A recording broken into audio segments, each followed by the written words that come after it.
Kita semua setuju, pemimpin besar kelas dunia mengerti apa manfaat sebuah momentum bagi bangsa dan negaranya. Kalau pemimpin biasa saja, kebanyakan yang dilakukan adalah tindakan antisipatif. Misalnya, akan ada kenaikan dari dolar atau kenaikan harga minyak bumi. Lalu melakukan antisipasinya apa? Tindakan pemimpin model pemadam kebakaran ini dikategorikan pemimpin reaktif. Kalau pemimpin besar seperti Erdogan, Putin, Xi Jinping, maka tindakannya bukan reaktif tetapi proaktif. Ambil peluang dari momentum yang akan terjadi. Krisis Ukraina lama kita diskusikan sejak 2019 di mana proyek Nord Stream 2 dalam masa pembangunan yang saat ini ada di penghujung siap komersial beroperasinya menunggu finalisasi. Intinya hulunya sudah ada sumber gas yang besar yang siap disalurkan penuh. Rencananya akan digunakan untuk 2,6 juta rumah di Jerman dan beberapa negara Eropa Barat dan kebutuhan industri lainnya. Namun Amerika yang mau jual sel gasnya menekan Eropa Barat agar menerima barang dari seberang Atlantis itu jangan pakai gas Rusia. Putin berang.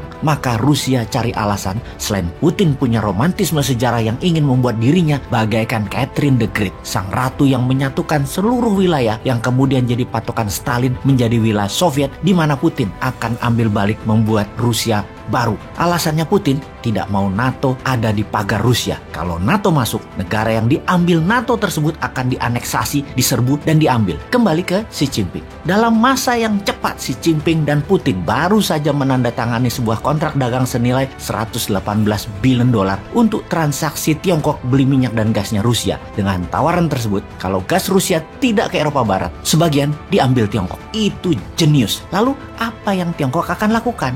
Begini, kalau mau melihat sebuah negara, jangan melihat negara tersebut dalam jangka pendek. Lihatlah kelakuan mereka selama mereka bernegara. Tiongkok dalam 70 tahun terakhir adalah Tiongkok yang sama sejak awalnya negara ini berdiri, terlepas di bawah pemimpin yang namanya Mao Zedong, Deng Xiaoping, sampai pemimpin saat ini, Xi Jinping. Sama cara melihat diri mereka sendiri atau geostrategi dan geopolitik negara mereka. Sama juga dengan cara mereka melihat dunia di luar mereka atau nation interest-nya. Selalu sama. Cara bertindaknya saja yang berbeda-beda. Namun visinya, pandangannya, cara melihatnya sekali lagi sama. Sebelum ke Tiongkok, kita balik ke tanah air. Kita bahas 77 tahun usia Indonesia merdeka. Apa yang Indonesia melihat pada dirinya sendiri dan apa yang dunia luar melihat dari Indonesia. Indonesia melihat dirinya sebagai negara cinta damai, teman yang kaya sumber daya alam, negara yang penduduknya ramah. Benar, begitu cara kita melihat diri kita. Cara kita melihat diri kita dalam ilmu aplikasi psikologi namanya self-concept. Cara orang melihat kita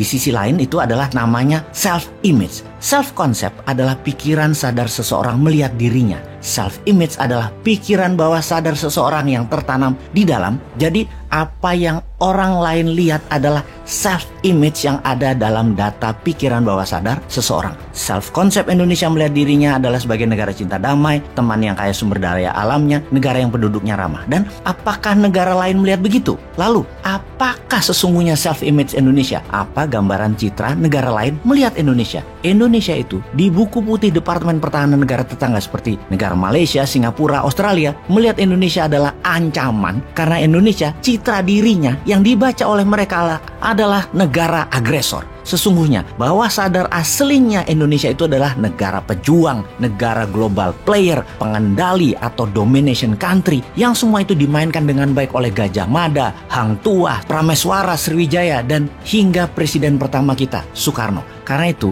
bagi negara yang butuh Indonesia, tidak boleh hadir lagi pemimpin Indonesia yang agresor, yang berani, yang punya jaringan internasional, yang banyak referensi berpikir dengan buku, dan dikelilingi orang cerdik pandai level dunia. Tidak boleh ada lagi. Negara dengan pemimpin besar sangat peduli dengan negaranya, akan selalu mengawasi negara yang punya sumber daya alamnya agar bisa selalu mereka kendalikan. Saat ini, tentunya pemimpin Tiongkok Xi Jinping dan siapapun pemimpin Amerika penting mengambil kendali kepatuhan Indonesia. Inilah mengapa konsep Newman yang tidak akan patuh pada Tiongkok dan Amerika ditentang banyak orang yang kena doktrin old mind.